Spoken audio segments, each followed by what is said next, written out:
இங்க ஜானிங்கிற ஒருத்தனோட கைகள் திடீர்னு விடாம எரிய ஆரம்பிக்கிறத கவனிக்கலாம். ஐஸ் வாட்டர்ல அவனோட கையை நனைச்சதுக்கு அப்புறமும் அந்த எரிச்சல் கொஞ்சம் கூட குறையல. அவனோட ஸ்கின்ல தண்ணி பட்டதும் உடனே ஆவியாகி மறைஞ்சு போயிருது. அவனுக்கு என்ன நடக்குதுன்னே புரியல. அப்போ திடீர்னு வெளியே ஏதோ பயங்கரமா மோதி உடையிற சத்தம் அவனுக்கு கேக்குது. உடனே அவன் வெளியே வந்து பார்க்கும்போது அவனோட பைக் திடீர்னு எப்படியோ ஸ்ட்ரீட்டோட சென்டர்ல வந்து நிக்கிறத பாக்குறான். உடனே கன்ஃபியூஸ் ஆகி அவனோட பைக்கை மூவ் பண்ண ட்ரை பண்றான். ஆனா எவ்வளவு ட்ரை பண்ணாலும் அவனோட இன்ஜின் ஸ்டார்ட் ஆக மாட்டேங்குது. அந்த டைம்ல அவனுக்கு பின்னாடி ஒரு மர்மமான ஒருத்தன் வந்து அவனோட கைத்தடிய லைட்டா மேல தூக்கான். சடனா அந்த வண்டிக்கு உயிர் வந்த மாதிரி கர்ஜனம் பண்ணி ரோட்ல ஃபுல் ஸ்பீட்ல போக ஆரம்பிக்குது. அப்படி போகும்போது அதோட டயர்ல இருந்து தீ போய் பறக்க ஆரம்பிக்குது. அது மட்டும் இல்லாம அந்த பைக் போற ரோட்டோட சைடுல இருக்க எல்லாத்தையும் தீ பிடிச்சு எரிய வச்சிருது. அப்போ அந்த வழியில நின்ன ஒரு டிராபிக் ஆபீசர் அந்த பைக்கோட ஸ்பீடை கால்குலேட் பண்ண ட்ரை பண்றாரு. ஆனா ஜானியோட பைக் அவரையும் சேர்த்து எரிச்சு விட்டுட்டு போயிருது. கொஞ்ச நேரத்துல அந்த பைக் அப்படியே அவனை ஒரு இடத்துக்கு இழுத்து கொண்டு போய் தள்ளுது. அந்த கிராஷ்ல அவன் காத்துல அப்படியே தூக்கி வீசப்படுறான். அவன் எழுந்து நிக்கிறதுக்கு முன்னாடியே அவனோட கண்கள்ல இருந்து கரும்புகைகள் வெளியே வர ஆரம்பிக்குது. அது மட்டும் இல்லாம இப்போ அவனோட பாடி ஃபுல்லா பயங்கரமா பெயின் உண்டாகுது.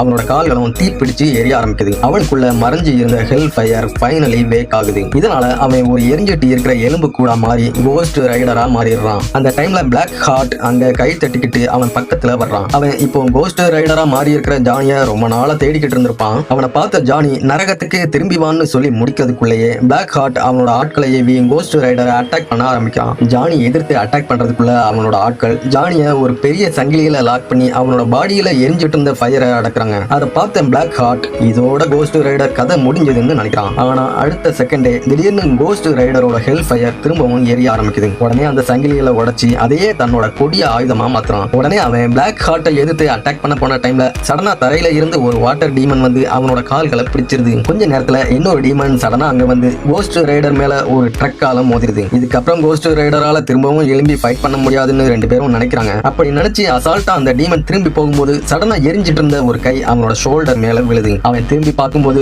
கோஸ்ட் ரைடர் ஓங்கி ஒரு பஞ்ச் விட்டதும் அந்த டீமன் அப்படியே பறந்து போயிடுறான். உடனே அந்த டீமன் பயந்து மன்னிப்பு கேட்டாலும் இப்போ கோஸ்ட் ரைடர் அவன் மேல இறக்கம் காட்டுற மாதிரி இல்ல. உடனே அவனோட எரியிற சங்கிலியை சுத்தி அந்த டீமன் மேல வீசி அதை சுத்தி பிடிக்கிறான். இதனால அந்த டீமன் வழியில ஹெல்ப் கேட்டு கதறுது. ஆனா அதோட பார்ட்னர் எல்லாரும் ஆல்ரெடி தப்பிச்சு போயிருப்பாங்க. கொஞ்ச நேரத்துல அந்த ஹெல்ப் ஃபயர் அந்த டீமனை அப்படியே முழுசா எரிச்சு சாம்பலாக்கிறது. அதுக்கப்புறம் கோஸ்ட் ரைடர் ஒரு விசில் அடிச்சதும் அவனோட பைக் வேகமா அவன் முன்னாடி வந்து நிக்குது. கடைசியில கோஸ்ட் ரைடர் அவனோட கையால அந்த பைக்கை தொட்டதும் சடனா அதுவும் ஃபுல்லா டிரான்ஸ்பர்மேஷன் ஆகி ஒரு ஹெல் சைக்கிளாவே மாறிடுது.